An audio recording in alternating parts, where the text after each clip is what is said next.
Hello there, and welcome to today's Heart to Heart. Come on in, grab your cup of tea. This is a new one for me, and I love these because they have sayings on them, by the way. Life is worth much more than gold.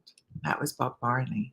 Couldn't you agree with that? And how fitting for today's topic, because today we're going to be talking about the link between self-love and your health. Now, this is a link that you may or may not be aware of. And it was something that I kind of dove into and really explored after my own breast cancer diagnosis. Much like many of you, I sat down and said, why did I get breast cancer? And this particular topic connected so many dots for me, and that's my intention for you today, that it connects some dots, some ways of thinking that perhaps you haven't thought of yet. So let me start off by letting you know a little bit about who I am. If you're new around here, welcome. Pop into the chat, say hello. I always love to know who's on. And my name is Karen Del Maestro. I'm a health and transformation coach. I've been working in health and wellness for over 20 plus years now. Like such a long time when I think about it.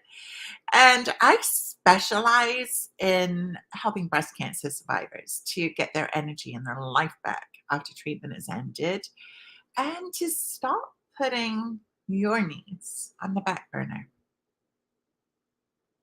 I see you, I hear you, because that used to be me. But especially when it comes to today's topic, that habit has not been particularly helpful. So let's take a look at it. Let's talk about how self-love can affect your health. And I'm going to be referring to an integrative therapist, cancer therapist, Dr. W. Douglas Brodie, who's studied for decades cancer personality profiles.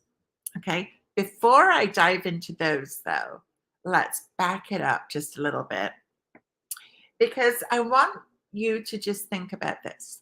Okay, when I was researching why did I get cancer, and I also found out, by the way, that I carry the BRCA2 genetic mutation. So I'm in the 15% of cases where genetics were part of my predisposition. But I started to look in all of these maybe obscure places to try and learn more, right? I'm a constant student. I'm always looking at our health. I'm always inviting in different ideas. And one of the things that I had already knew, because not decades, but probably a decade, I've done seasonal detoxing. And according to traditional Chinese medicine, our organs hold on to specific emotions. So, for instance, our lungs, which lie beneath our breasts, hold on to grief. I just lost my mom a year prior to my diagnosis. I'd lost my dad 2 years prior to that. Okay. Was it possible that I hadn't really gone through that and dealt with that? Yes, I knew I hadn't. Even though I'd been in therapy, even though I was, still working my way through it, but it was very, very complex. But where does our heart lie? The organ that we associate with love. Beneath our breasts.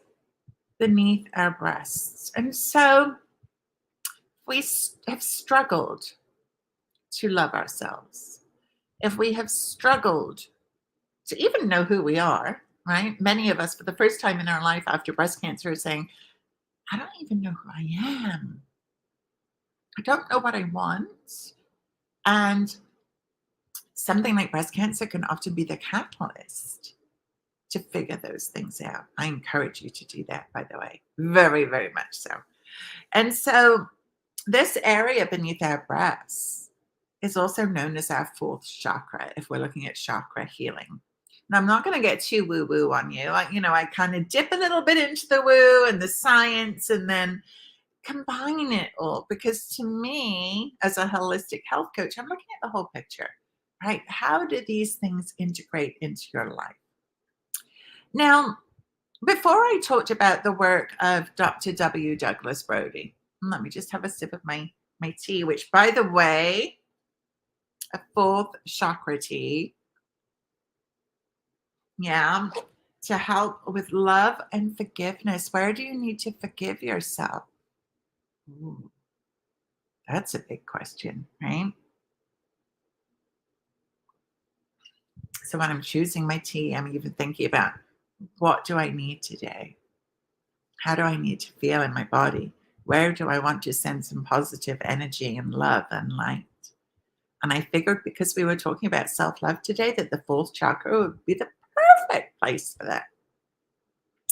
So let's dive in here and talk about the incredible work of Dr. W. Douglas Brodie. Okay. And he developed something called the Cancer Personality Profile.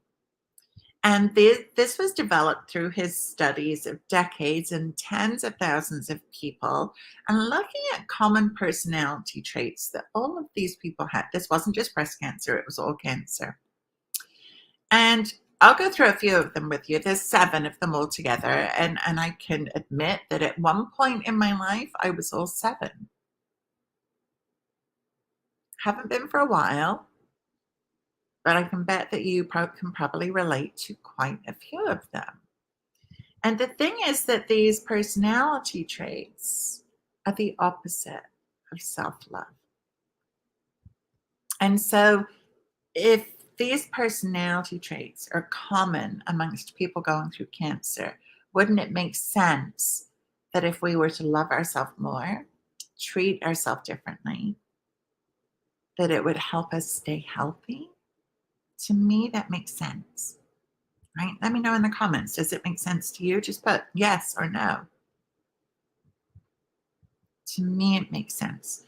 And so I want to just go through a couple of them here. And of course, I'm going to tell you what you can do to also start showing yourself some more love. You may not know where to start. I've got you covered. So hang out with me. I will make sure to tell you what your next best steps will be. Okay. So buckle up. Here we go. We're going to be talking about the Cancer Personality Profile.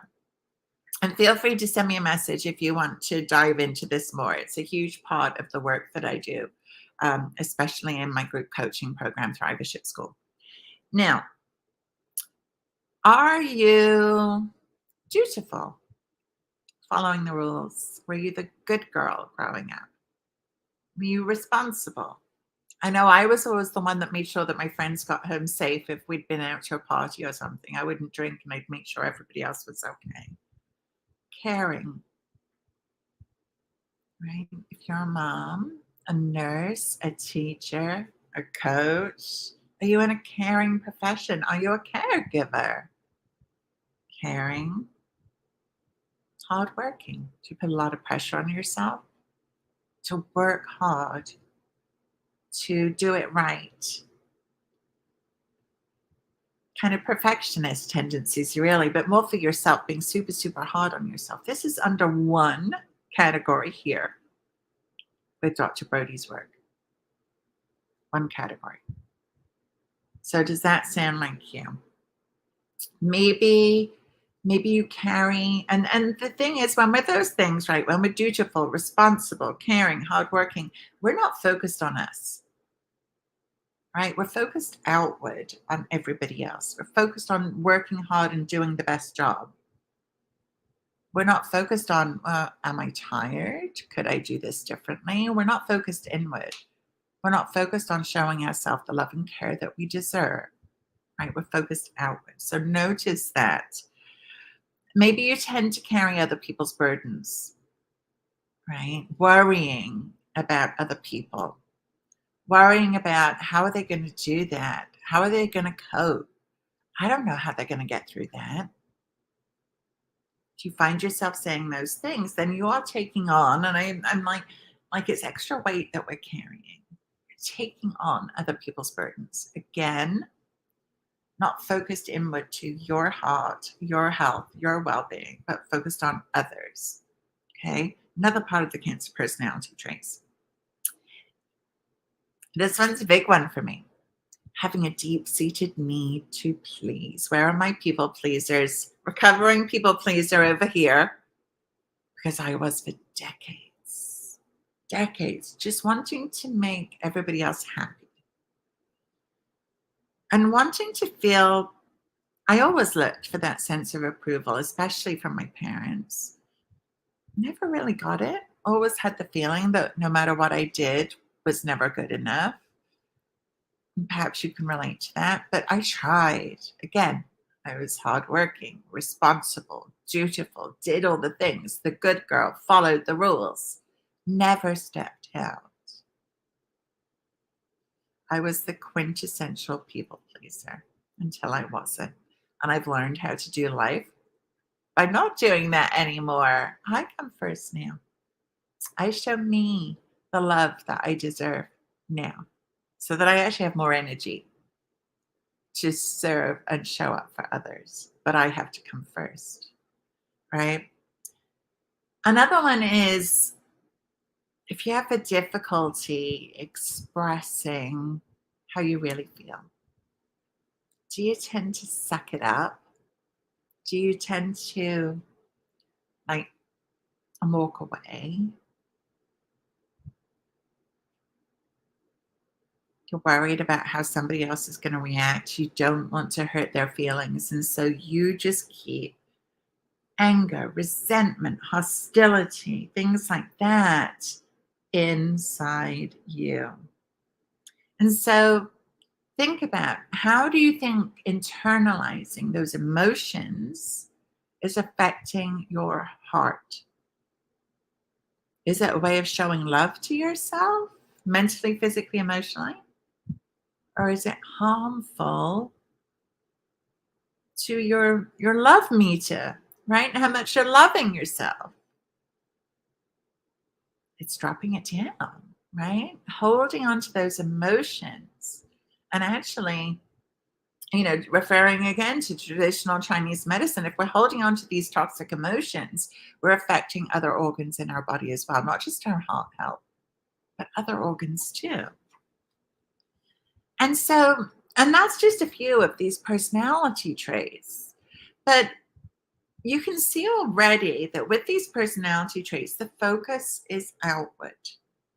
So I really want you to sit with yourself today and say, am I going through my life thinking more about other people than myself?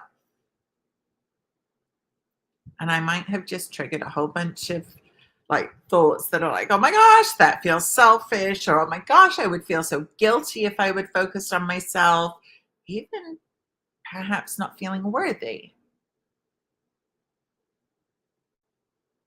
because that's a big one too, right? And when we're uncomfortable with saying, I don't even know who I am, certainly don't know what I want, then there's some work to be done on boosting up your sense of self-love.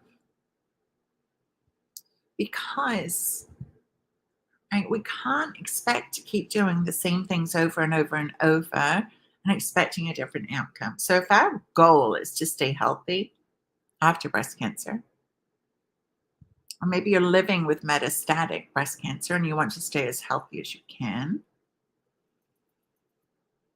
creating more self-love. And this is the thing, you get to create this. It's possible for anybody at any point in their life. There's no age restriction on when we get to do this. We can do it from whenever. So cool.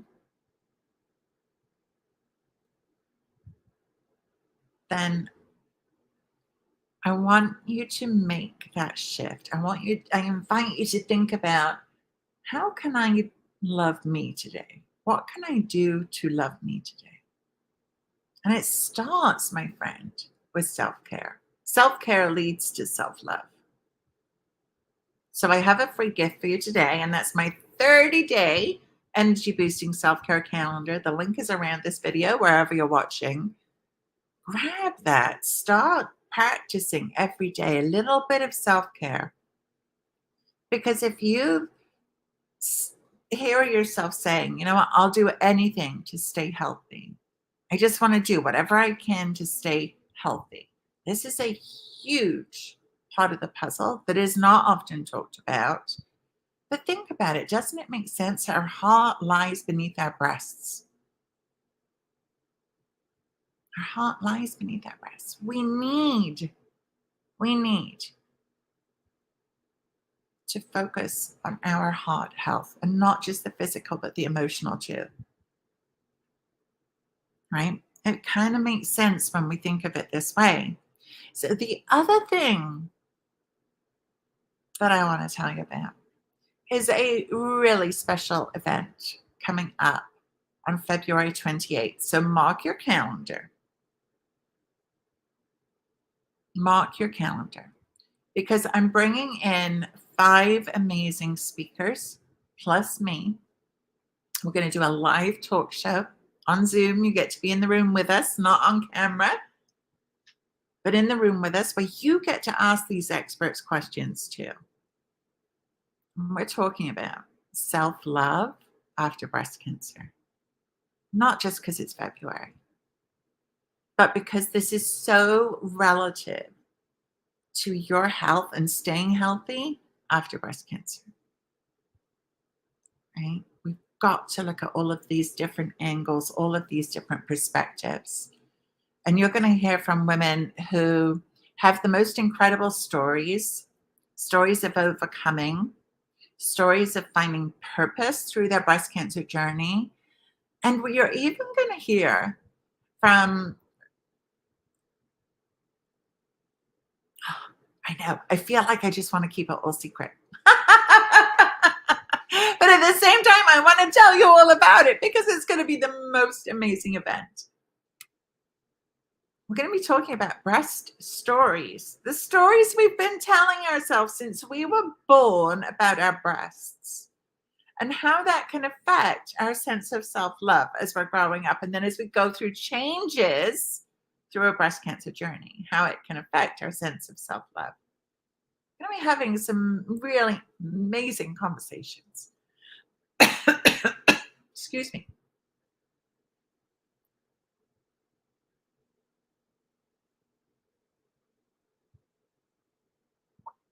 This is live, guys. So that's coming up February 28th. So make sure that you are either in the Facebook group, Healthy Living After Breast Cancer, you will hear about it there. Or if you grab the calendar, the 30 days of self-care, you will also hear about this event there. Okay, but trust me when I say you want to be in this Zoom room with us, because the women, incredible women that I am bringing in, that I have the joy of having conversations with, you're going to want to be right there with us. It's kind of like Ellen, but in a Zoom room, right? You're in the audience, you're with us, and you are up close and personal with these amazing women who are going to inspire you. We're going to help let go of that negative self-talk, learning how to love and accept yourself and your body. Even if you don't love your current reality, we can still make that happen. Okay, so mark your calendar, February 28th, self-love after breast cancer. And it's going to be absolutely fabulous. So let me know in the comments if you've marked your calendar. Just put calendar so that I know that you've marked your calendar. You're waiting for this event. You cannot wait. You've heard me talking about it. You've seen me showing the books that these incredible women have written, and it's coming up soon. 2 weeks. 2 weeks. I can't wait. Can't wait. It's going to be absolutely amazing. And trust me when I say you want to be in the room. You want to be in the room.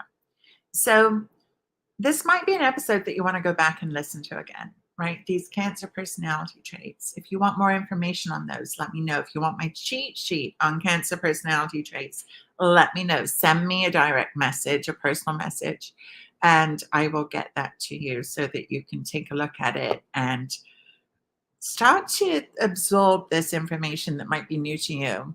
but it's something that I talk about a lot because it is so relevant to our breast health. So, so relevant. And, there are things that we can't control in our life, and there are things that we can. This is something that we can. So, this is where we focus our energy, and we get to make these shifts just the way that I have, right? Just the way that I have. So, thank you again for watching today's episode. And don't forget to grab your calendar, your 30-day self-care calendar. Self-love starts with self-care. Number one, takeaway: where does your heart lie? Beneath your breasts. And so learning to show yourself self-love is huge when it comes to staying healthy. And we can help you during this amazing event coming up. So I will be talking to you soon. Don't forget, Heart to Heart airs every Monday at noon live, as my cough just demonstrated. And so I will see you next Monday at noon, and have an amazing week. I will see you soon. Thanks for watching. Bye for now.